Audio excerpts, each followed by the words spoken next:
A cleaning lady takes her daughter to work, unaware she's about to stumble upon a deadly secret. After overhearing a plot in German, the little girl rushes to tell someone, but nobody believes her story. Determined, she decides to go back alone, and what she discovers changes everything just before it's too late. If this story intrigues you, don't forget to subscribe to our channel and let us know what city you're watching from. Now, on with the story. The alarm clock blared at 5:00 a.m., just like every other day. Maria slowly opened her eyes, the weight of a week's worth of exhaustion still heavy on her. The faint morning light crept through the small bedroom window, illuminating the peeling paint on the walls and the old wardrobe she shared with her daughter. She took a deep breath before getting up, running a hand over her face as if she could wipe the fatigue away. Another day. Always another day. She put on the light blue uniform she wore to work, the one already faded from countless washes, and tied her brown hair into a tight bun. In the cracked mirror of the tiny bathroom, she studied her reflection for a moment. 35 years old. She looked 50. The wrinkles around her eyes told stories she'd rather forget. Stories of a failed marriage, of broken promises, of dreams left behind.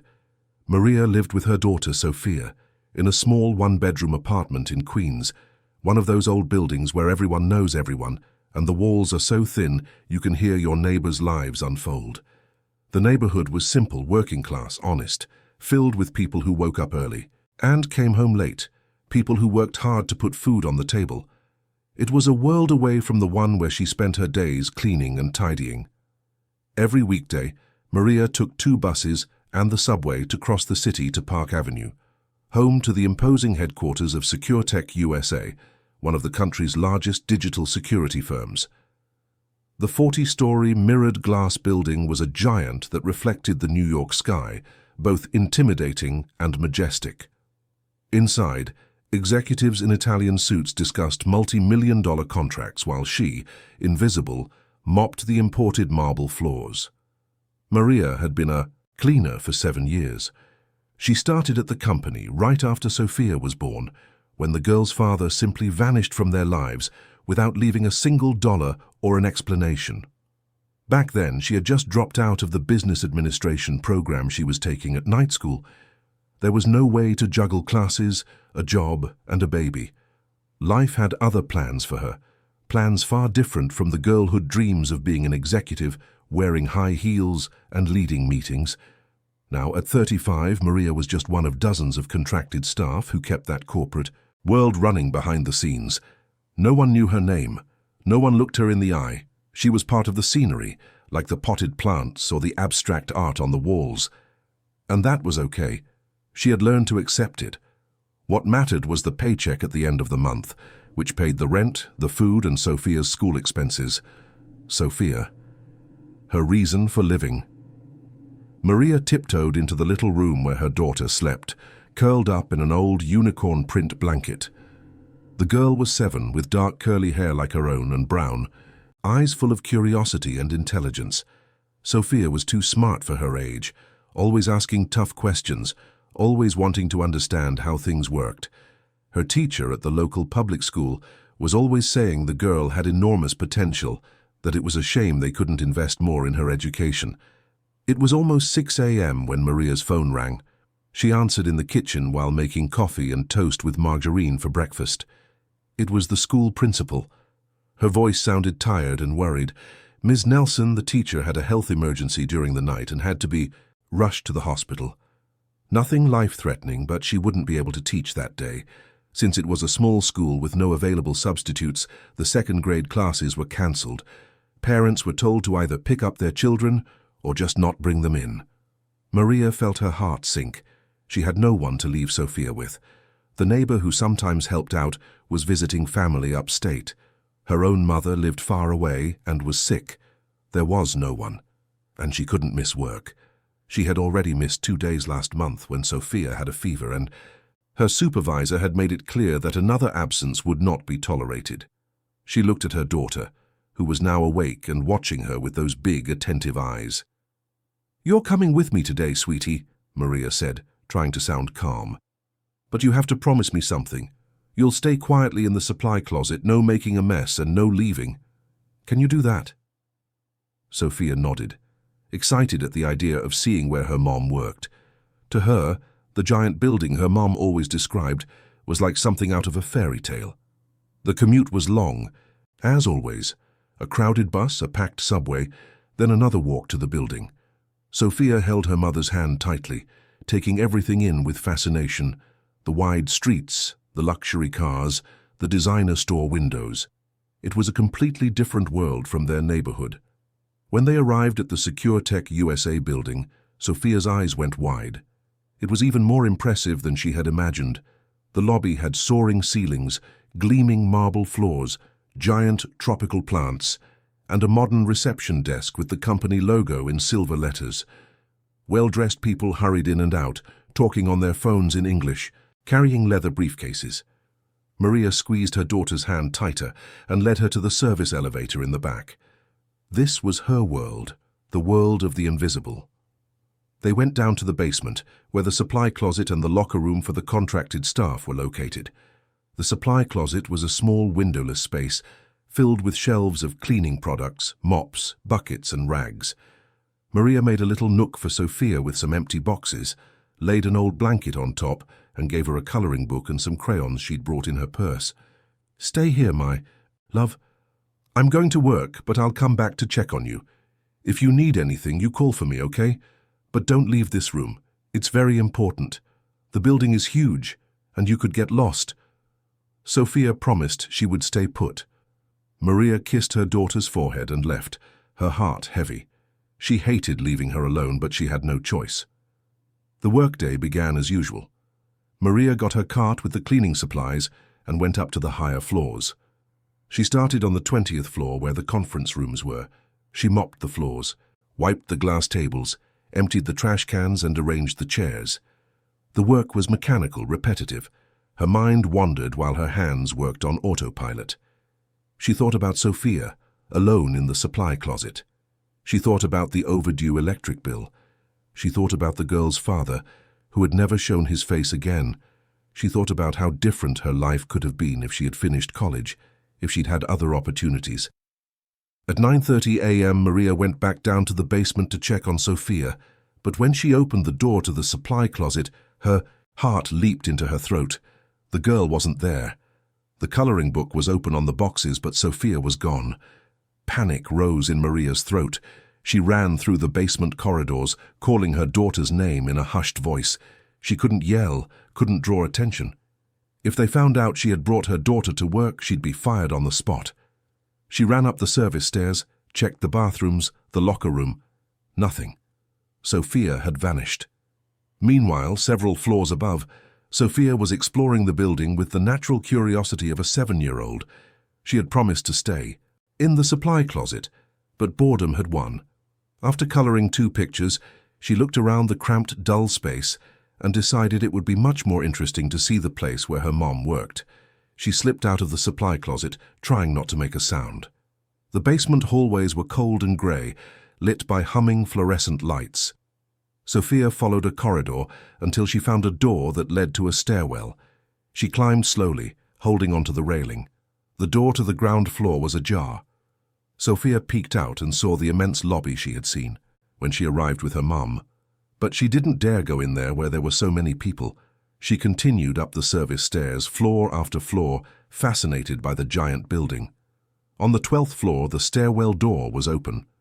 Sophia peeked in and saw an elegant hallway with grey carpeting, white walls, and glass doors with important-looking names on them. This floor was different, quieter, more serious. That's when she heard the voices. Sophia walked slowly down the hall, following the sound. The voices were coming from an area near the executive elevator. She approached cautiously and saw 3 men in suits talking, standing near a door that led to the private parking garage. The men were speaking a language she didn't know, but it sounded familiar. The girl had an exceptional memory and an incredible knack for languages. At her public school, a volunteer teacher named Mrs. Ingrid, who was German, taught the kids a few German words once a week. Sophia loved those classes. She learned quickly and remembered everything. And now, hiding behind a column, she recognized the language. It was German. The men were speaking German. Sophia didn't understand everything, but she caught stray words, words that scared her. Explodieren. She knew that one. It meant explode. Abschalten, deactivate, Flugzeug, airplane.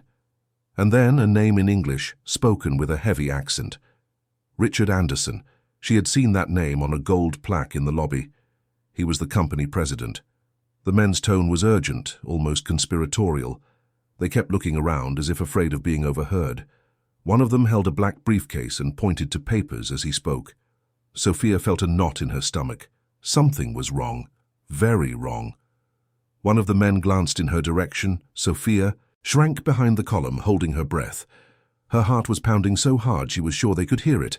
But the man turned his attention back to the others, and the three of them got into the executive elevator. Sophia waited a few seconds and then took off running, flying down the stairs as fast as she could. She had to tell her mum. She had to warn someone. When Maria finally found her daughter in the basement hallway, she felt a mix of relief and anger. She grabbed Sophia by the shoulders, nearly frantic. "Sophia, where were you? I told you not to leave the supply closet." "Mom, I have to tell you something. I heard some men talking," Sophia said, out of breath. "What men?" "Sophia, you can't just go wandering around. If someone sees you, I'll lose my job." "But Mom, they were speaking German, just like Mrs. Ingrid teaches at school. And they said bad things. They talked about exploding, deactivating, and they said the company president's name." Maria sighed, exhausted. It was just a child's imagination. Sophia had a habit of making up stories, of dramatizing things. "Sweetie, you're making things up. Nobody is. Planning anything bad. The men here are all important executives. Now stop this nonsense and go back to the supply closet. Promise me you won't leave again?" Sophia nodded, frustrated. Her mum didn't believe her, but she knew what she had heard. She knew it was serious.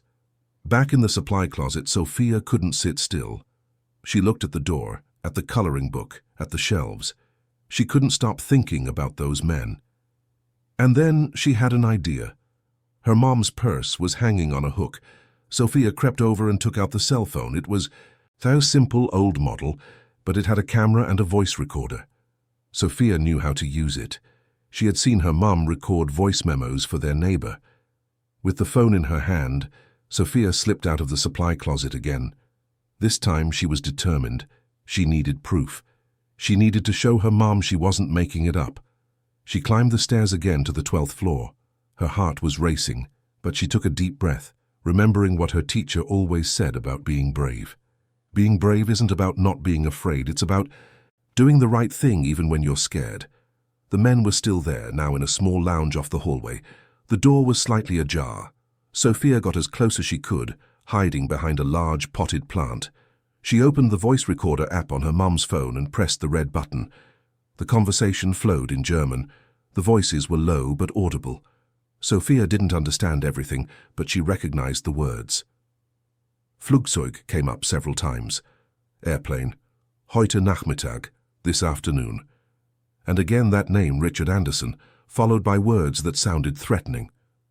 Sophia recorded for almost 3 minutes. When she heard footsteps approaching, she quickly stopped the recording and ran back to the supply closet, her heart nearly pounding out of her chest. This time, when her mum came back to check on her, Sophia showed her the phone with the recording. "Mom, you have to listen to this. I recorded it. Look, Mom." Maria was exhausted and out of patience. She took the phone from her daughter's hands, saw the audio file, and felt her irritation grow. "Sophia, I already told you to stop with this story. You took my phone without asking, and you've been wandering around the building. Don't you understand this could get me in serious trouble?" But the girl was on the verge of tears, insistent. "Mum, please, just listen. They're planning something bad for the company president. I know it sounds crazy, but I heard it, and I recorded it. Just listen." Maria looked at her daughter. She saw the desperation in the girl's eyes. Sophia wasn't one to lie. She was a responsible, intelligent child. But this seemed so absurd. German executives planning an attack inside this building. It was something out of a movie, not real life. Still, something in Sophia's insistence made her hesitate. She opened the audio file and pressed play. She heard the male voices speaking in a language she didn't understand. She recognized the German accent. And then, in the middle of that incomprehensible conversation, she clearly heard a name in English. Richard Anderson. Maria felt a chill run down her spine. Maybe Sophia wasn't making it up. But what could she do? She was just a cleaner. Who would believe her? Sophia saw her mother's hesitation and seized the moment. "Mom, we have to tell someone. We have to show this to someone. Important. Remember that lady at the executive reception desk? The one who always smiles at us? She's nice. She'll listen to us." Maria knew Laura, the receptionist on the 20th floor. She was one of the few people in that building who treated her with respect, who greeted her by name. But would Laura listen to such a crazy story from a cleaner and her 7-year-old daughter? Sophia pulled on her mother's hand urgently. "Mom, if we don't do anything and something bad happens, it'll be our fault." Those words hit Maria hard. The girl was right. If there really was danger and they didn't say anything, how could they live with that guilt? Mustering her courage, Maria took her daughter's hand, and the two of them went up to the 20th floor. The service elevator stopped in a side hallway, away from the main reception area. They walked slowly, Maria holding tightly to Sophia's hand. Laura was at her desk, typing on her computer. When she saw Maria and the little girl approaching, she smiled warmly. "Hi, Maria. How are you? Is this your daughter? She's beautiful." Laura was 28, with blonde hair pulled back in a flawless ponytail, and a genuine smile. Unlike most people there, she always had a good morning for everyone, from the president to the cleaning staff.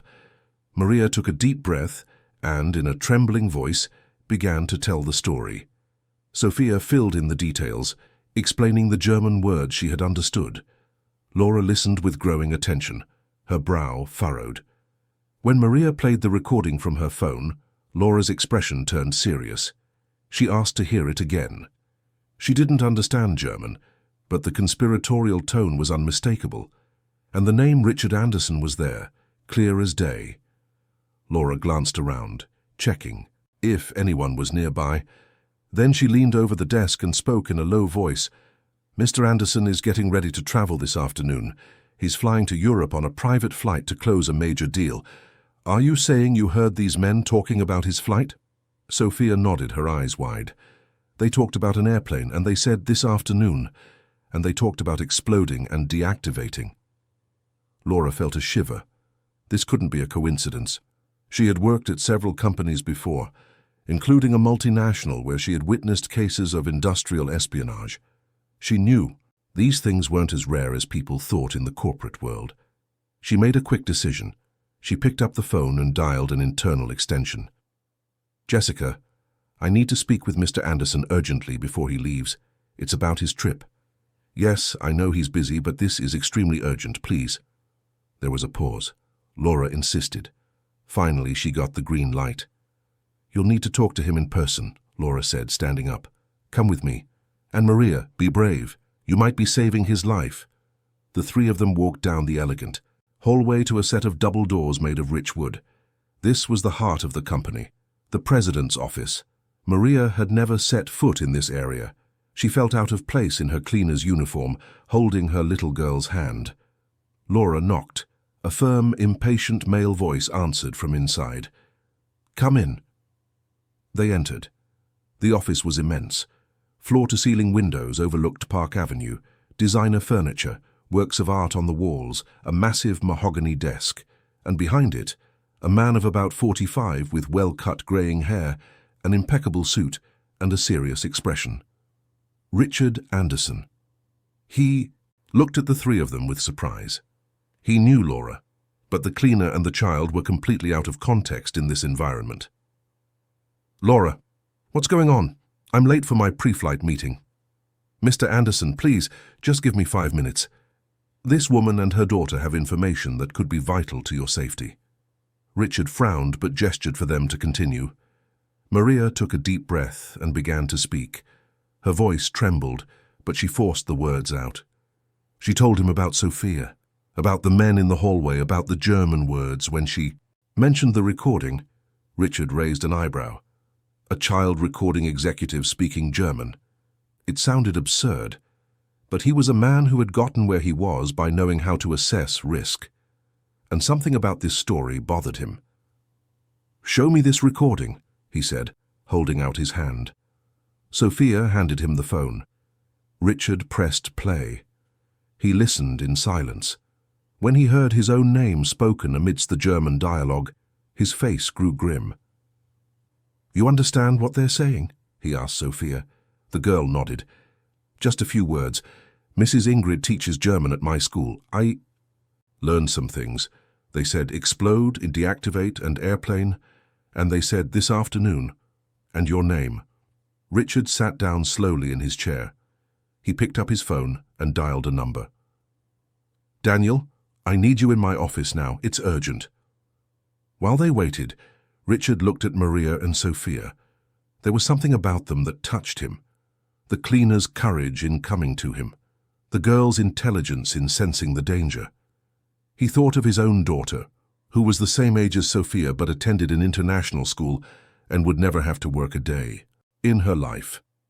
The door opened and a man of about 38 entered, tall, broad-shouldered, with a serious expression but kind eyes. Daniel Fisher, head of security for Secure Tech USA, a former FBI agent, an expert in corporate security. When he saw Maria and Sophia there, he looked confused. "Richard, what's going on?" "Listen to this," Richard said, playing the recording again. Daniel listened with professional focus. When it finished, his face was a mask. "That's German, and they mention your name. Mr. Anderson, how many people know the details of your trip today?" "Just the board and the 3 European partners who are flying with me." "Why? Who are these partners?" "They were recommended by our Berlin office. They're supposedly investors interested in expanding our operations in Europe. They arrived yesterday. We had a quick meeting this morning. We're traveling together this afternoon to finalize the details in Germany." Daniel and Richard looked at each other. Something wasn't right. "Mr. Anderson, with all due respect, I need to investigate this before you get on that flight." Richard hesitated. Canceling or postponing the trip would mean losing a major business opportunity, but he hadn't gotten where he was by being reckless. "All right, run the necessary checks, discreetly but quickly." Daniel took out his phone and started making calls. Maria and Sophia stood there, not knowing what to do. Laura stood beside them, tense. It was then that Daniel looked at Sophia with a softer expression. "How do you know German, little one?" "My school teacher teaches us," Sophia answered shyly. "Her name is Mrs. Ingrid. She's really old and she teaches us for free. She says it's important to learn other languages." Daniel smiled. There was something about this girl that impressed him. Courage and intelligence in a small package. "You saved a lot of people today, you know that?" While Daniel ran his checks, Richard stared out the window. The city stretched out below, indifferent to the drama unfolding on the 40th floor of the mirrored building. He thought about how many times he had passed Maria in the hallways without ever noticing her existence, and now here she was, possibly saving his life. Daniel's phone rang. He answered, listened for a few minutes, and hung up, his face grave. "Mr. Anderson, I have some disturbing information. The 3 men flying with you today have no solid business history.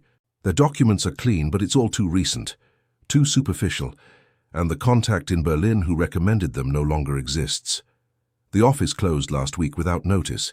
We're dealing with a planned operation." Silence filled the room. Richard felt the weight of the information. If it weren't for this curious, brave little girl, he would be boarding a flight in a few hours that might never have landed. "I'm calling the FBI. This is above our pay grade," Daniel said. "Do whatever is necessary and keep these 2 safe here in my office until we're sure there's no danger," Richard ordered. Maria felt her legs go weak. This was real, it was all real, and Sophia, her little girl, had been the only one to see it. The conference room on the 38th floor had been turned into a makeshift command center. Maria and Sophia sat on a leather sofa in the corner, watching everything with a mix of fascination and fear. Daniel Fisher spoke in low tones with 2 FBI agents who had arrived less than an hour after the emergency call. Richard Anderson was on the phone with his lawyer, his face tense, his shoulders rigid. Laura had brought water and some cookies for Sophia, who ate slowly. her wide eyes following every move the adults made. Maria held her daughter's hand, her heart pounding. She couldn't believe this ordinary morning had turned into something so surreal. She, a simple cleaner, was in the middle of a federal security operation. It felt like one of those movies she watched on her old TV on Sundays. One of the agents, a man in his 50s with grey hair and an experienced gaze, approached them. He introduced himself as Agent Mark Sullivan and crouched in front of Sophia, getting down to her eye level. "Sophia, you were very brave today. I need you to tell me everything again with as much detail as you can remember. Can you do that for me?" The girl looked at her mother, who gave an encouraging nod. Then Sophia began to recount the entire story from the beginning. She talked about being bored in the supply closet, the curiosity that led her to explore the building, the 3 men in the hallway, the German words she recognized. Agent Sullivan listened intently, asking specific questions. What were the men wearing? What did they look like? What time exactly did she see them? Sophia answered everything with a precision that was stunning for a 7-year-old. "She's very smart," Sullivan commented to Maria. "Does she have a photographic memory?" Maria smiled, proud despite the fear she felt. "Ever since she was little, her teacher always says she has a special gift. She learns everything so quickly and never forgets anything." Daniel, who was nearby and overheard the comment, came over as well. There was something about this cleaner that intrigued him. She wasn't just another invisible employee. She had dignity, intelligence in her eyes, a quiet strength that commanded attention. And the girl was extraordinary. He thought of his own poor childhood in West Virginia, the son of a laundress and a construction worker, and how he had fought to get where he was. He recognized that same determination in Maria. "How long have you worked here?" he asked, trying to sound casual. 7 years, Maria replied, a little surprised by the question. "Since Sophia was born. And before that?" Maria hesitated. She didn't like talking about the past, about her abandoned dreams, but there was something in Daniel's voice, a genuine interest that made her answer. "I was studying business administration at a public university. I worked at a clothing store during the day and went to school at night. I was in my 3rd year when I got pregnant. Sophia's father disappeared and I had to drop out. I couldn't juggle a baby, work and school, so I took the cleaning job because it paid better and the hours were more compatible with taking care of a small child." There was hurt in her voice, but also acceptance. Daniel saw that this was a woman who had learned to make peace with the life she was given, even if it wasn't the life she had dreamed of. "It must be hard raising a daughter alone," he said, and there was genuine compassion in his voice. Maria looked at Sophia, who was now drawing on a piece of paper Laura had given her. "It's the biggest challenge of my life, but it's also the best thing that's ever happened to me. She's my reason for getting up every day and keeping going." Daniel felt something stir inside his chest. It had been so long since someone had touched him this way, since his divorce. 3 years ago, he had closed himself off to relationships. He threw himself into his work, his career, building walls around his heart. But there was something about Maria that made those walls tremble. The conversation was interrupted when the other FBI agent, a woman in her 40s named Agent Faye Collins, entered the room with a grave expression. She motioned for Daniel and Richard to come over, and the 3 of them spoke in low voices on the other side of the room. Maria watched anxiously, trying to read the expressions on their faces. Finally, Richard walked back over to where they were. His face was softer now, less tense. He sat in a chair across from Maria and Sophia. "I want to thank you both personally. The FBI has confirmed that something was very wrong with those men. They were detained a few minutes ago at the hangar where the jet was being prepped. They found an electronic device hidden in one of their bags. It was a sophisticated sabotage device that could have compromised the plane during the flight." Maria felt tears well up in her eyes. So it was all true. Sophia had really prevented something terrible. Richard continued, now looking directly at Sophia. "You saved my life today, Sophia, and probably the lives of the other people on that flight. Because of your courage and your intelligence, a tragedy was averted." Sophia blushed, embarrassed by the praise. She didn't feel like a hero. She had just done what she thought was right. "I just wanted to help," she murmured. And you did. More than you can possibly imagine. Richard stood up and walked to the window, looking out at the city below. He was silent for a long moment, processing everything that had happened. Then he turned back to Maria. I'd like to do something for you, something significant, not as payment because no amount of money can pay for a life, but as a token of my gratitude. Maria shook her head quickly. That's not necessary, sir. We just did what was right. I insist, and I've already made a decision. Sophia will receive a full scholarship from elementary school all the way through university at any institution you choose. And you, Maria, if you're interested in going back to school, the company will finance your degree. Maria was speechless. She looked at Richard, then at Sophia, then back at Richard. The tears were now flowing freely down her face. Sir, I don't know what to say. This is more than I could have ever dreamed of for my daughter. Just say you accept. Sophia deserves every opportunity in the world, and you deserve the chance to finish what you started. Maria nodded, unable to speak.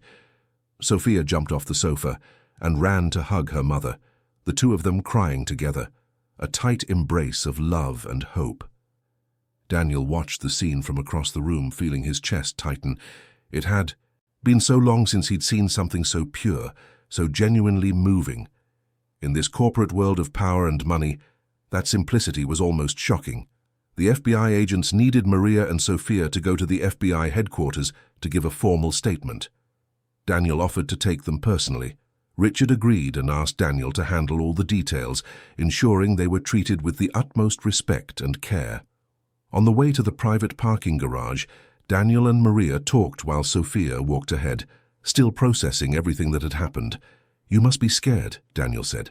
Maria let out a nervous laugh. Scared is an understatement. I woke up today thinking it would be a normal workday and ended up in the middle of a federal security operation. I still can't believe any of this is real. Believe it. And you were incredible. A lot of people in your position would have ignored their daughter, would have thought it was a child's imagination. But you trusted her. I almost didn't. At first, I thought she was making it up. But Sophia doesn't lie. She's a very serious little girl for her age. I noticed. She's special. They reached Daniel's car, a discreet, dark sedan. He opened the back door for Sophia and then the front door for Maria, a chivalrous gesture that surprised her. It had been a long time since a man had treated her with such kindness. During the drive to the FBI field office, Daniel told her a little about his own story. He talked about his poor childhood in West Virginia, about joining the FBI at 23, about the career he built, investigating financial crimes and industrial espionage. He talked about his divorce 3 years ago when his ex-wife got tired of taking a back seat to his job. Maria listened, fascinated. There was something comforting in knowing that this successful man also had his scars, his lost battles. And you? He asked. Did Sophia's father ever come back? Maria shook her head. Never heard from him again. When I found out I was pregnant, he just disappeared. Quit his job, moved away, cut off all contact. At first I was devastated. I was 28, in the middle of college. No money, no support. My mum was sick at the time and couldn't help me. I thought about giving up on everything. But when Sophia was born, when I held her in my arms for the first time, I knew I would find a way. No matter how much it hurt, how hard it was, she deserved a mother who would fight for her. Daniel glanced at Maria, impressed by the strength he saw in her. She had been through so much, and yet there was still a light in her eyes, a hope. You're a warrior, he said sincerely. Maria blushed at the compliment. I'm just a mom doing what needs to be done. At the FBI office, the deposition took almost 2 hours. Sophia answered every question clearly, describing the men in detail, repeating the German words she had heard. The agents were impressed with the precision of her memory. Maria also gave her statement, explaining the circumstances that led her to bring her daughter to work. When they finally left, it was almost 6 p.m. Maria realized she had missed the entire workday. A knot formed in her stomach. Her supervisor was going to be furious. Daniel noticed the worry on her face. What's wrong? I didn't work today. I'm going to be in trouble with my supervisor. She already warned me she wouldn't tolerate any more absences. Don't worry about that. Mr. Anderson already spoke with the contracting company. You're covered. In fact, he wants to talk to you tomorrow about some changes. What changes? You'll have to ask him, but I can tell you they're good changes. Maria didn't know what to think. The day had been an emotional roller coaster. She was exhausted, physically and mentally. Let me take you home, Daniel offered. You don't have to. I don't want to be a bother. We can take the subway. Maria, after everything that happened today, the least I can do is make sure you and Sophia get home safely. Please, let me do this. There was something in his voice, a genuine concern that made Maria accept. During the drive to Queens, Daniel got a first-hand look at the reality Maria lived in. The neighborhood was simple, the streets full of potholes, the buildings old. When they arrived at her apartment, he was shocked by how modest the place was. 2 tiny rooms, old furniture, peeling paint. And yet, it was clean, organized, and Sophia had her own corner with books and toys arranged with care. Daniel didn't go inside. He stood at the door looking around and feeling a pang of guilt. He lived in a spacious apartment on the Upper East Side, drove a luxury car, traveled the world. And here was this extraordinary woman raising a brilliant daughter in such precarious conditions. Maria noticed his discomfort.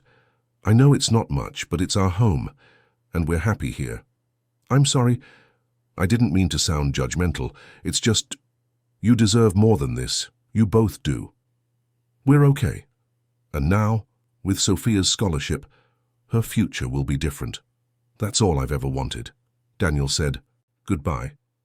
But before he left, he took a business card from his wallet and handed it to Maria. If you need anything, call me. Anytime. Maria held the card, feeling her heart beat faster. There was something happening here, something she hadn't felt in a very long time, a connection, an attraction. But she quickly pushed those thoughts away. Men like Daniel weren't interested in women like her. He was just being kind, professional.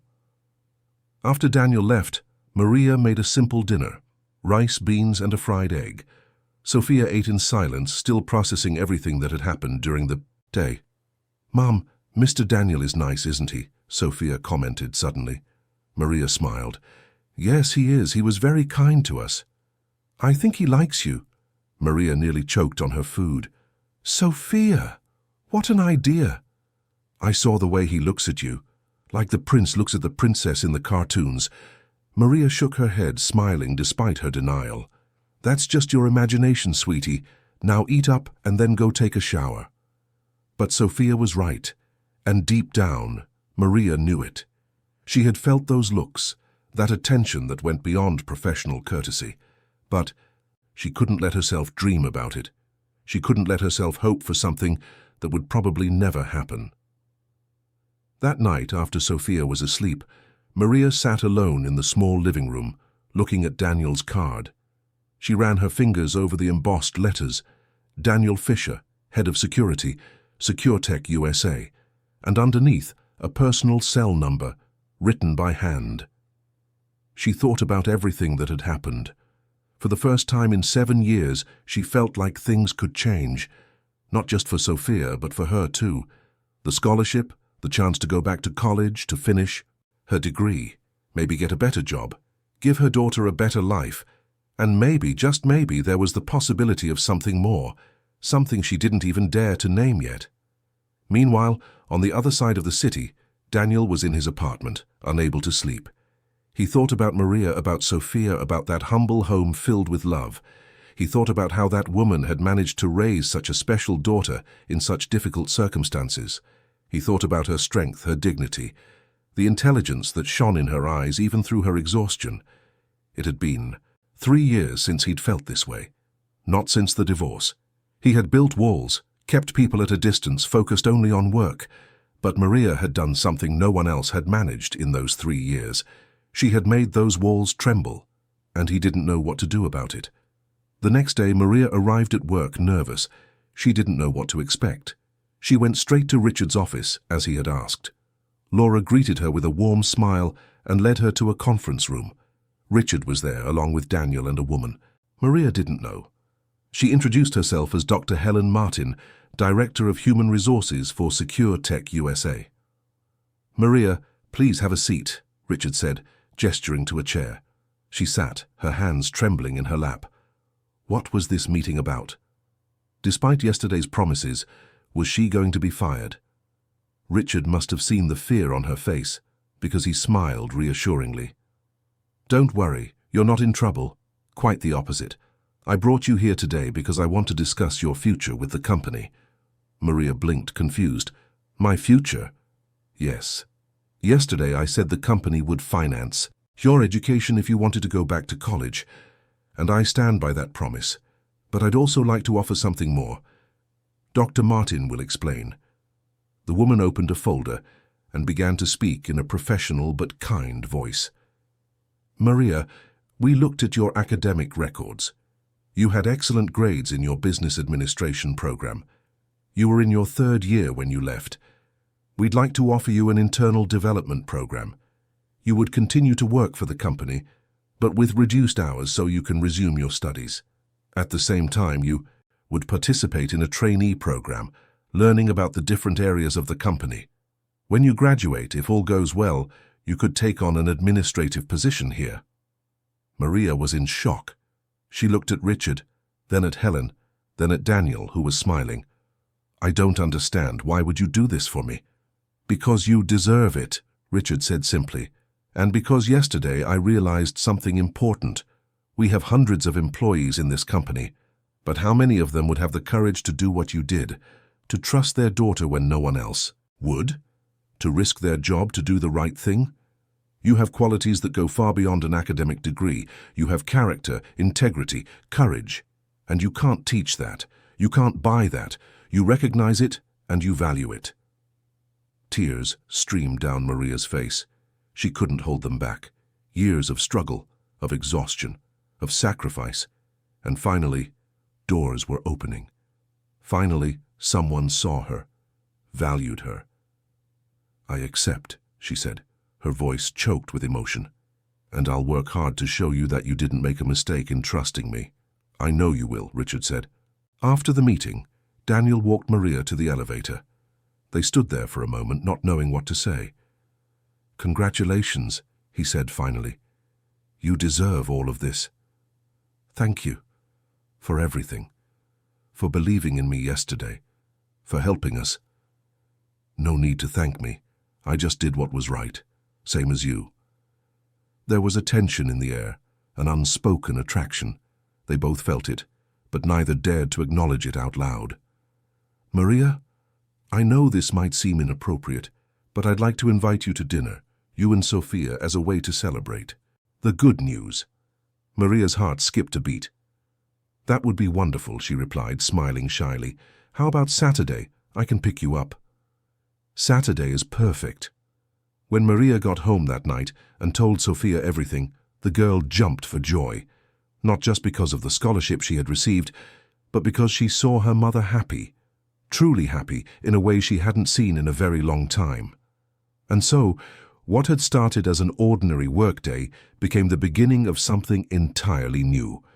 Not just a professional opportunity, but a chance to start over, to dream, again to perhaps find something Maria thought she had lost forever, the chance to be happy. Saturday dawned bright and sunny, one of those rare New York days where the sky was clear and blue. Maria woke up early, even though she didn't have to work. Nerves wouldn't let her sleep. It was 8 a.m. and dinner with Daniel wasn't until 7 p.m., but she was already anxious, rummaging through her wardrobe for something appropriate to wear. The problem was, she didn't have anything appropriate. Her clothes were simple, old, worn out from use and washing. The best dress she owned was a navy blue one she wore to church on Sundays, but it had a stubborn stain on the hem that just wouldn't come out. Sophia watched her mother from the bedroom doorway, smiling. "Mom, you're nervous," she said, amused. Maria turned, trying to look casual. "I'm not nervous, I'm just trying to find something decent to wear." "Yes, you are. Your face is all red and you're talking to yourself." Maria sighed and sat on the bed. "Okay, I'm nervous. It's been a long time since I've gone out to dinner. especially with a man like Daniel. He's nice, Mom, and you're beautiful. He's going to like you no matter what. Maria hugged her daughter, her eyes welling up. How had Sophia grown up so fast? Sometimes she seemed much older than 7. Thank you, sweetie. What would I do without you? The morning passed slowly. Maria cleaned the apartment, made lunch, helped Sophia with her homework, but her thoughts kept drifting back to the evening, to Daniel, to what this dinner could mean. She was scared. Scared of getting her hopes up, scared of getting hurt again. After Sophia's father abandoned her, Maria had built walls around her heart. She didn't let herself trust men, didn't let herself dream of relationships. She focused only on working and taking care of her daughter. It was safer that way, less painful. But Daniel was different. There was something about him that made her want to believe again. The genuine kindness, the respect, the way he looked at her, as if he really saw her, not just as a cleaner, but as a person, as a woman. At 5 p.m., the next-door neighbor, Mrs. Celia, knocked on the door. She was a 60-year-old widow who adored Sophia and always helped Maria when she could. "Maria, honey, I came to help you get ready for this dinner," she said, walking in with a bag in her hands. Inside the bag was a red dress, simple but elegant, that belonged to Mrs. Celia's daughter. "Jessica only wore this dress once to a graduation. You two are the same size. I wanted you to wear it tonight." Maria felt tears spring to her eyes. "Mrs. Celia, I can't accept this." "Of course you can. You deserve to have something beautiful to wear. Now go on, try it on." The dress fit perfectly. Maria looked at herself in the mirror and barely recognized herself. How long had it been since she felt beautiful? How long since she had gotten dressed up for someone other than herself? Mrs. Celia helped comb Maria's hair, letting loose the natural curls she always kept tied up. She applied a little light makeup. When she was done, Maria was transformed. Sophia clapped her hands when she saw her mother. "Mom, you look like a princess." Maria laughed, but there were tears in her eyes. She felt like a woman again, not just a mother, not just a worker, but a woman. Daniel arrived promptly at 7. He looked different too, more relaxed, without the formal suit. He wore a light blue button-down shirt and dark jeans. When Maria opened the door, he was speechless for a moment. "You look beautiful," he said, and there was genuine admiration in his voice. Maria blushed. "Thank you, you look very nice too." They took the car to an Italian restaurant on the Upper East Side, an elegant but cozy place. Sophia was enchanted by everything, the tables with white tablecloths, the lit candles, the polite waiters. It was a whole new world for her. During dinner, the conversation flowed naturally. Daniel asked about Maria's childhood, her family, her dreams. She told him about growing up in a rough part of the city, about her hard-working parents, about how she always wanted to go to college and have a better life. "And you got into a public university," Daniel said, impressed. "That's no small feat." "It was the biggest achievement of my life at the time. I studied so hard for the entrance exams. I worked during the day and studied at night. When I got in, my mom cried with joy. She always dreamed that I would have opportunities she never had." "And Sophia's father?" Daniel asked carefully. "Do you mind talking about him?" Maria was silent for a moment, swirling the wine in her glass. "It's not a pretty story. We met in college. He was a senior in engineering, I was a junior in business. It was an intense, passionate relationship, or at least I thought it was. When I found out I was pregnant, I was terrified, but also happy. I thought we would face it together. But when I told him, I saw the panic in his eyes. He said he wasn't ready to be a father, that he had plans for his career, that this would ruin everything. He asked me to get an abortion." Daniel felt a surge of anger at this man he didn't even know. Maria continued, her voice firmer now. "I said no, that I was having this baby with or without him, and he just disappeared, dropped out of school, moved away, blocked my number. I never heard from him again. At first, I felt betrayed, abandoned. But after Sophia was born, I realized it was for the best. She doesn't need a father who didn't want her. She has me, and I have her. And that's always been enough." "You're incredible," Daniel said, his voice thick with emotion. "The strength you have, the courage." I admire that so much." Maria looked into his eyes and saw sincerity, and something more, something that gave her butterflies. "And you?" she asked. "You mentioned your divorce, but not what led to it." Daniel sighed, taking a sip of his wine. "I was married to a woman I also met in college. Luciana. She was a psychologist, beautiful, smart. We got married young, full of plans, but as the years went by I dedicated myself more and more to my work. I was building a career, wanted to climb the ladder, prove my worth. I came from a poor family and felt like I had to conquer the world to prove I'd made it. But in the process, I left Luciana behind. I missed birthdays, dinners, weekends. I was always working, always on assignment, always busy. She put up with it for 8 years.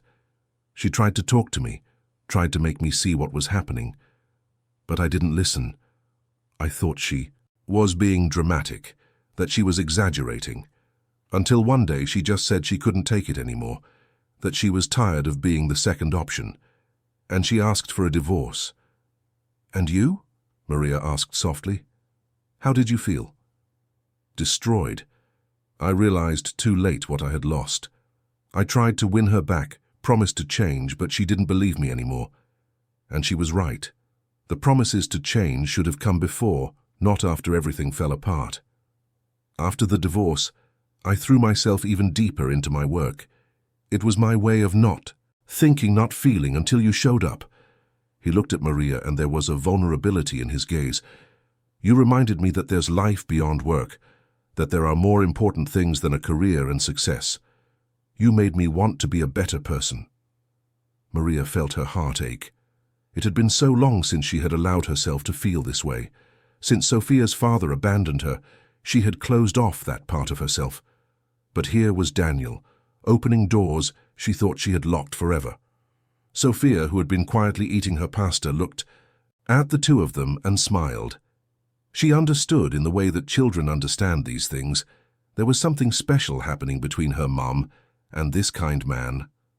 After dinner, Daniel took them for ice cream at a famous shop in the area. Sophia chose 3 different flavors, her eyes shining with joy. Maria couldn't stop smiling. How long had it been since she'd had such a perfect night? On the way back home, Sophia fell asleep in the back seat. Daniel drove slowly through the dark streets, soft music playing on the radio. Maria looked out the window, lost in thought.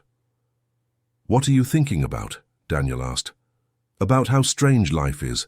A week ago I was invisible in that building. No one knew my name, no one looked me in the eye. And now I'm here, with you, after a wonderful night. Everything changed so fast that sometimes I'm afraid I'll wake up and find out it was all just a dream. It's not a dream. It's real. And you deserve every minute of it." When they got to the apartment, Daniel helped Maria carry Sophia, who was still asleep. He went up with them and gently placed the girl in her bed. Maria tucked her in and kissed her forehead. Outside, in the small living room, Daniel and Maria stood face to face. There was a tension in the air, a magnetic pull that neither of them could deny any longer.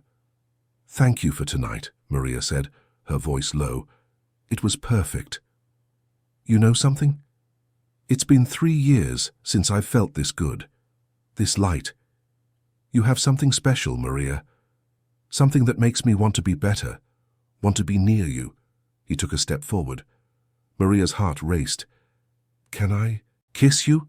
Daniel asked respectfully. Maria couldn't speak. She just nodded. And then his lips met hers, soft, tender, full of promise. It was a kiss that spoke of new beginnings, of second chances, of hope. When they pulled apart, Maria had tears in her eyes. "I was so afraid to let myself feel this again," she whispered. "Me too. But sometimes it's worth the risk." They stood there, holding each other, for a long moment, and for the first time in years, Maria allowed herself to believe that maybe, just maybe, true love really did exist. The following days were like a dream. Maria started her trainee program at the company. It was challenging, but she dedicated herself with all the energy she had. She studied at night, worked during the day, learned about management, finance, digital security. Richard followed her progress closely and was impressed with how quickly she absorbed new information. Sophia, meanwhile, had been enrolled in one of the best private schools in the city. At first, she was intimidated. The other students came from wealthy families, had the best of everything. But Sophia's natural intelligence soon made her stand out. Within a few months, she was among the top students in her class, especially in math and languages. She had started private German lessons with a native speaker. Her aptitude for languages was astounding. She also started English and Spanish. She seemed to have a thirst for learning, to absorb everything she could. Daniel and Maria saw each other whenever they could. He would pick her up for dinner, they'd go to the movies, take walks in the park with Sophia. It was a relationship that grew slowly, with respect, with affection. Daniel was present, attentive, completely different from the man he had been. In his previous marriage, he had learned from his mistakes, and Maria was letting herself love again. It was scary, but also wonderful. 3 months after that life-changing day, Maria received an unexpected call. It was from an unknown number. When she answered, she felt the floor drop out from under her. It was Tyler, Sophia's father. His voice was hesitant, nervous. "Maria, is that you? I know you must be surprised. It took me a lot of effort to get your number. I need to talk to you." Maria felt 7 years of anger and pain rush back all at once. "What do you want, Tyler? I know I have no right to contact you after all this time. But I've changed, Maria. I went to therapy, worked on myself, and I regret abandoning you every single day, abandoning our daughter. I want to meet Sophia. I want to be a part of her life." Maria felt the world spin. She wasn't ready for this. Not now, when everything was finally going right. "You don't have that right. You abandoned her. You didn't want to be a father when she needed one. You can't just show up now, 7 years later, and think you can walk into her life like nothing happened. I know, and I'm not expecting you to forgive me, but she has a right to know her father, and I have a right to try and fix the mistake I made." Maria hung up the phone, her hands shaking. She sat on the sofa, trying to process what had just happened. Tyler was back, after all these years, and he wanted to meet Sophia. What should she do? Tell her daughter? Give him a chance? Or protect Sophia from another potential disappointment? That night when Daniel came to visit, Maria told him everything. He listened in silence, holding her hand. "What do you want to do?" he asked. "I don't know. Part of me wants to tell him to go to hell, but another part thinks Sophia deserves to meet her father, at least once, so she can decide for herself if she wants to have contact with him. You're a wise woman. Whatever you decide, I'll support you." Maria took a deep breath. She decided she would talk to Sophia. She would let the girl choose whether or not she wanted to meet her father. When she told her daughter, Sophia was silent for a long time. Then she looked at her mother with those serious eyes, too mature for her age. "I want to meet him, Mom. Not because I need a dad. You've always been both a mom and a dad to me. But I want to look at him and ask him why he left. I want to hear his answer." Maria hugged her daughter, her eyes full of tears. How had this little girl grown up so much? The meeting was set for the following Saturday at a coffee shop downtown. Maria insisted on being there. Daniel offered to come along for support, but Maria thought it was best if it was just her and Sophia. When they arrived at the coffee shop, Tyler was already there. Maria barely recognized him. He had gained weight, his hair was shorter, there were wrinkles around his eyes. But it was him, the man she had once loved, the man who had destroyed her. Sophia looked at him with curiosity. She searched for traces of herself in that unfamiliar face. She saw the same brown eyes, the same nose, but nothing else. He was a stranger. Tyler looked at his daughter, and tears began to fall. He saw a beautiful, intelligent girl, and he realized everything he had lost. All those years. The first steps, the first words, the birthdays, the fevers, the hugs, the smiles. He had thrown it all away out of fear and cowardice. "Sophia," he said, his voice choked, "you don't know how sorry I am." The girl watched him for a long moment. Then she spoke. her voice firm. "Why did you leave?" Tyler took a deep breath. "Because I was a coward. Because I was afraid of being..." "No, Father. I thought a child would get in the way of my plans, my career, but I was wrong, so wrong. Spending these years without you has been my greatest punishment, seeing pictures of kids and wondering what you were like, knowing that somewhere out there I had a daughter who never knew me, who will never call me Dad." Sophia continued to look at him emotionless. "You're right. I'll never call you Dad. Because a dad is someone who's there, who wakes up in the middle of the night when their kid is sick, who works hard to put food on the table, who gives you a hug when you have a nightmare. My mom was all of that for me. She's my mom and my dad. You're just someone who was there one day and decided not to be anymore." Sophia's words were harsh, but fair.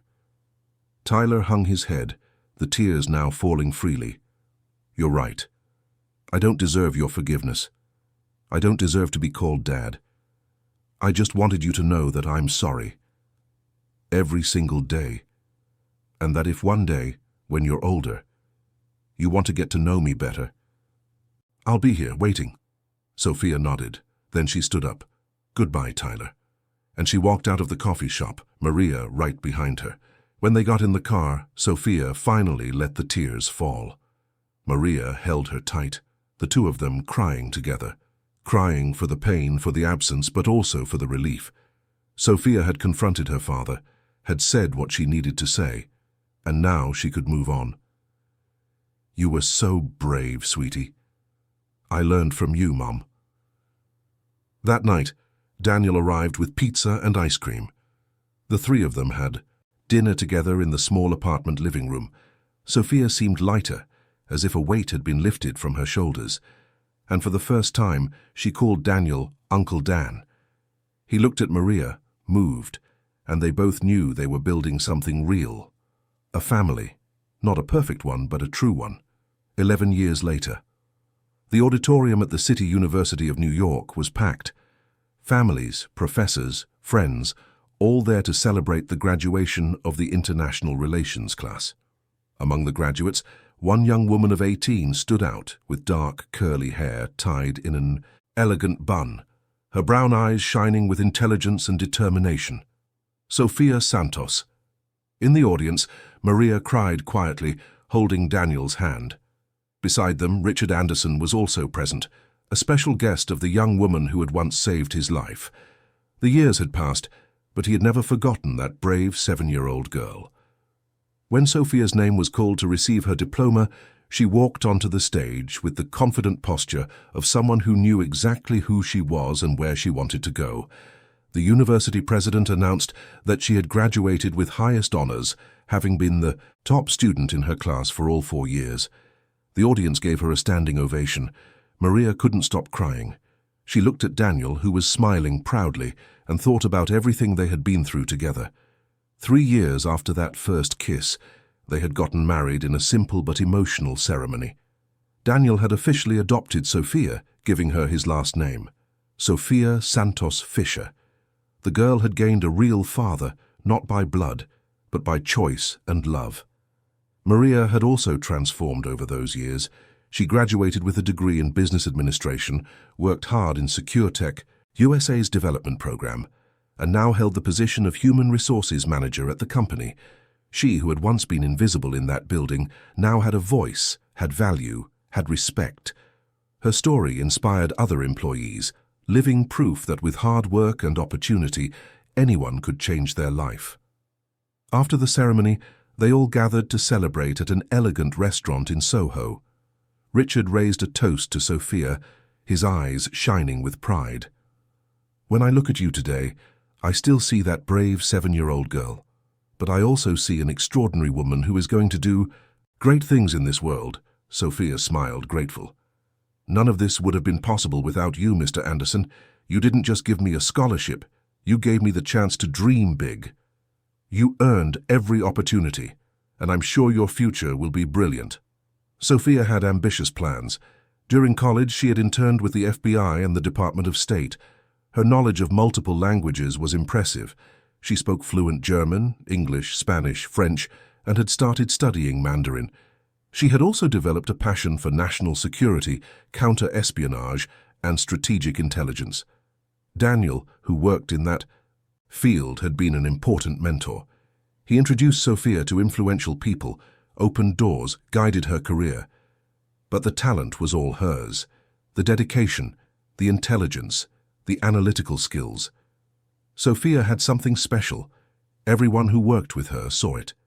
2 months after graduation, Sophia received an invitation that would change her life again. The FBI's counterintelligence division wanted to recruit her. She would have to go through a rigorous selection process, but her profile was exactly what they were looking for. Young, intelligent, fluent in multiple languages, with a background in security and impeccable ethics. Sophia accepted the challenge. The selection process lasted 3 months. Psychological tests, physical evaluations, extensive interviews, a deep background check. She passed everything with flying colors. And at 19, she became the youngest intelligence analyst ever recruited by the division. For the first 2 years, she worked in data analysis, studying patterns of industrial espionage, identifying threats, and producing strategic reports. It was meticulous work that required attention to detail and the ability to connect seemingly unrelated pieces of information. Sophia was exceptional at it. At 21, she participated in her first field operation. A Brazilian tech company was being targeted for espionage by international competitors. Sophia was assigned to go undercover as a translator at an international conference where the suspects would be present. Her mission was to identify the agents and gather evidence. The operation was a success. Sophia not only managed to identify the spies, but also uncovered their entire network of contacts in the US. The operation resulted in the arrest of 8 people and the protection of strategic information that could have caused billions of dollars in losses to the country. Her career took off. At 23, she was promoted to coordinator of counter-espionage operations. At 24, she was leading a team specializing in corporate security and the protection of sensitive information. And then, one Monday morning, Sophia received a file that made her heart race. A new operation was being planned. The target was an international espionage cell that had been operating in the US for years, stealing industrial secrets from tech companies and selling them to foreign governments. When Sophia began to analyze the data, one name jumped out at her: Secure Tech USA, the company where her mother worked, Richard Anderson's company. It was being targeted again. Sophia dove into the investigation with total intensity. She worked day and night, connecting dots, analyzing communication data, tracking suspicious financial movements, and she discovered something shocking. The network was much larger than they had imagined. They weren't just industrial spies. They were agents linked to an international organization, with ties to foreign governments, seeking access to military technologies that Secure Tech was developing for the Department of Defense. Sophia presented her findings to her superiors.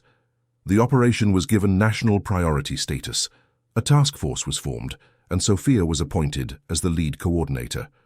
For months, the team worked in the shadows. They monitored communications, identified everyone involved, mapped out the entire network. And when they finally had everything ready, they planned a simultaneous operation that would take place in several cities at once. On the eve of the operation, Sophia requested a meeting with Richard Anderson. She needed to warn him personally about what was happening in his company. Richard received her in his office, the same one where she had been years ago as a 7-year-old girl. But now she entered as a respected professional, an authority on national security. Mr. Anderson, I need to inform you that your company is the target of an international espionage operation. We are about to dismantle the entire network, but you need to be prepared. Some people you trust may be involved. Richard turned pale. Who? Sophia opened a folder and showed him photos. 3 high-level executives from the company. People Richard had known for years, whom he trusted completely. One of them was his vice president of operations.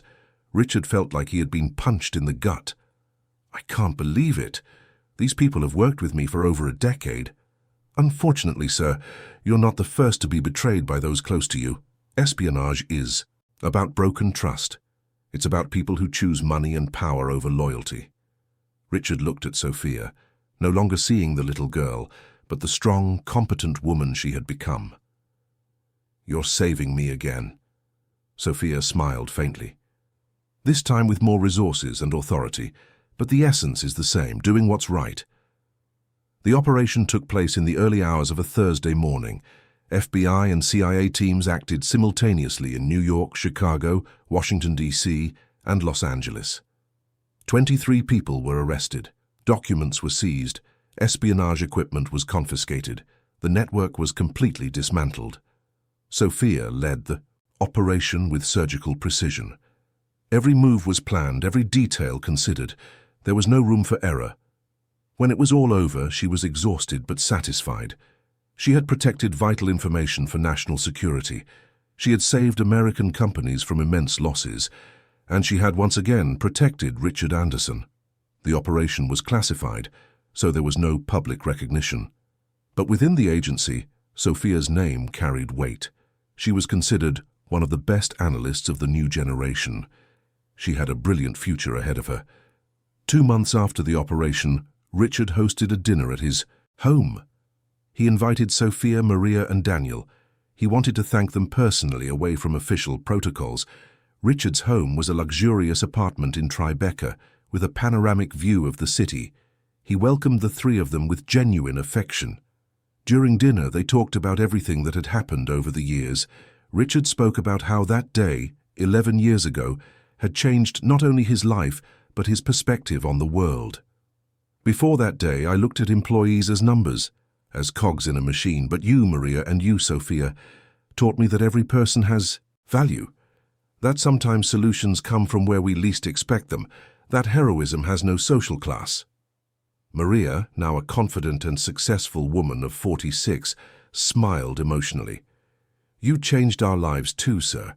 You gave us opportunities we never would have had otherwise. But you earned them. You worked hard. You seized the opportunities.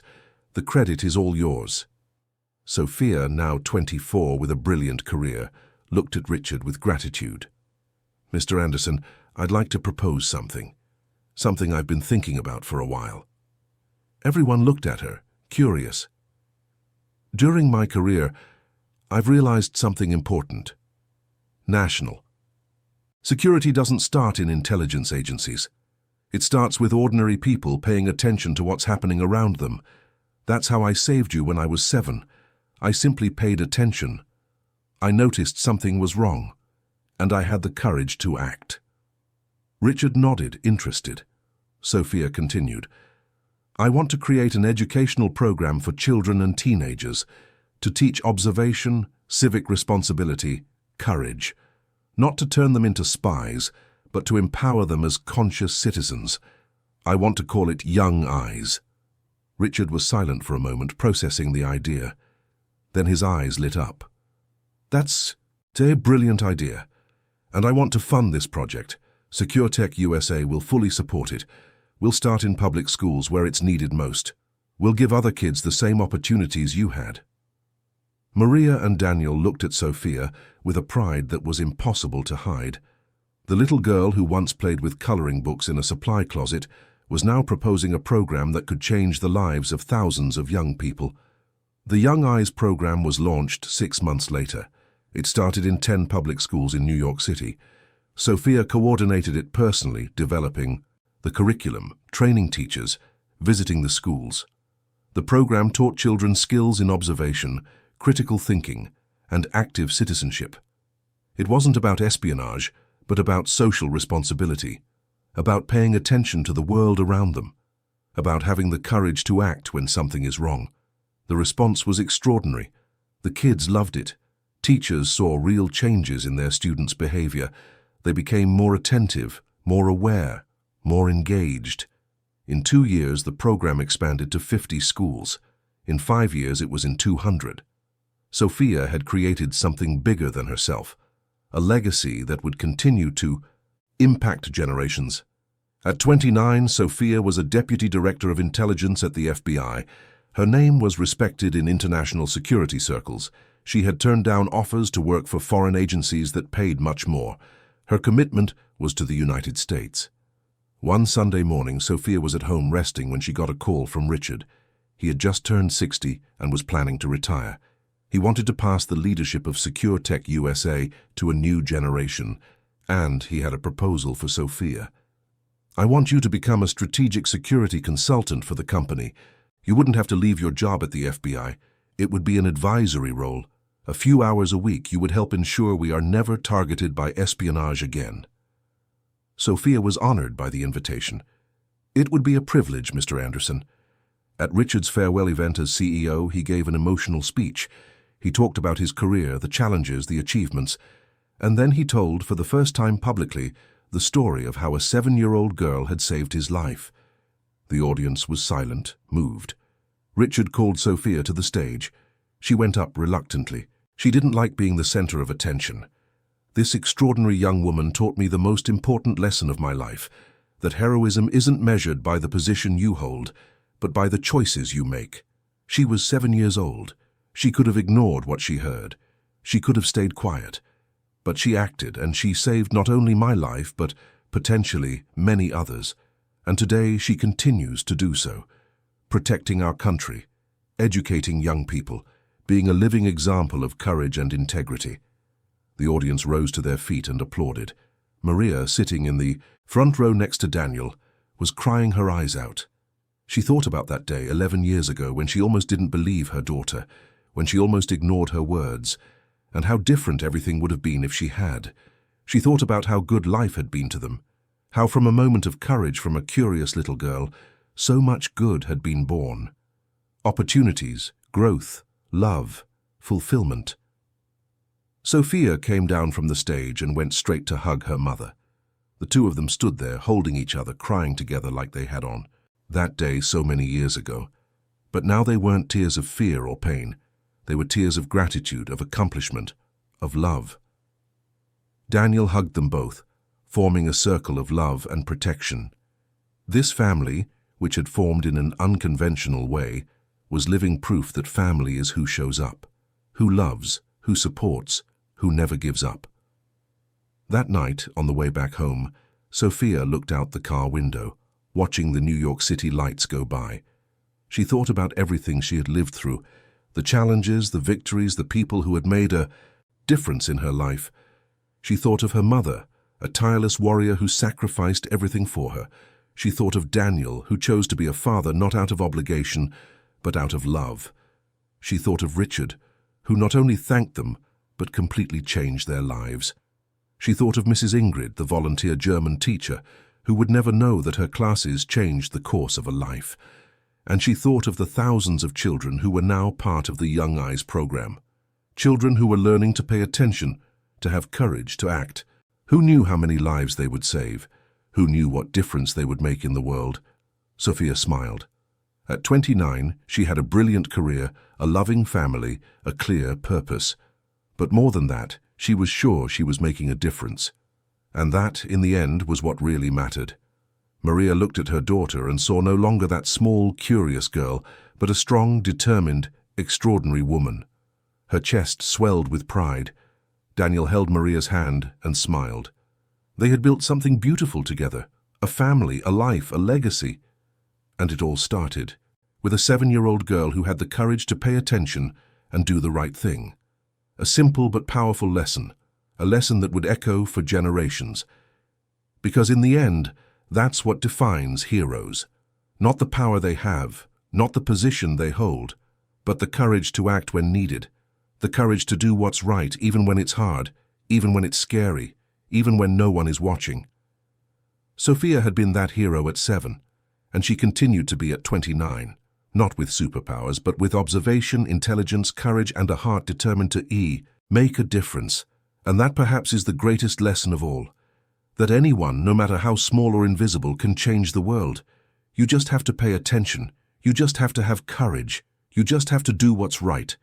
And Sophia had proven it, not once but repeatedly throughout her life. Years later, in an interview for a documentary on national security, Sophia was asked what her greatest piece of advice was for young people who wanted to make a difference. She thought for a moment. Then she smiled and answered with simplicity and truth. Pay attention to the world around you. Don't be indifferent. When you see something wrong, have the courage to act. Don't underestimate the power of a single person doing the right thing. That's how it was for me when I was 7. And it's still true today. National security, justice, the common good. It all starts with individuals having the courage to pay attention and act. You have that power. Use it. And with those simple but profound words, Sophia summed up not only her philosophy of life, but the legacy she was leaving for the world. A legacy of courage, of integrity, of making a difference. A legacy that began in a supply closet with a curious little girl and a coloring book. And that grew into something much bigger, something eternal. Dear listeners, we hope the story of Sophia, Maria, and Daniel has deeply touched your heart. If you were moved by this journey of courage, love, and transformation, please leave a like, subscribe to the channel, and tell us in the comments which moment stood out to you the most. Was it the day Sophia first saved Richard, the romance between Maria and Daniel, the confrontation with the absent father, or Sophia's transformation into a brilliant professional? Every day we bring you intense stories like this one, revealing the deepest side of the human soul and celebrating the courage of ordinary people who do extraordinary things. We'll see you in the next episode with a new story that will make you reflect, feel, and believe in the power of transformation.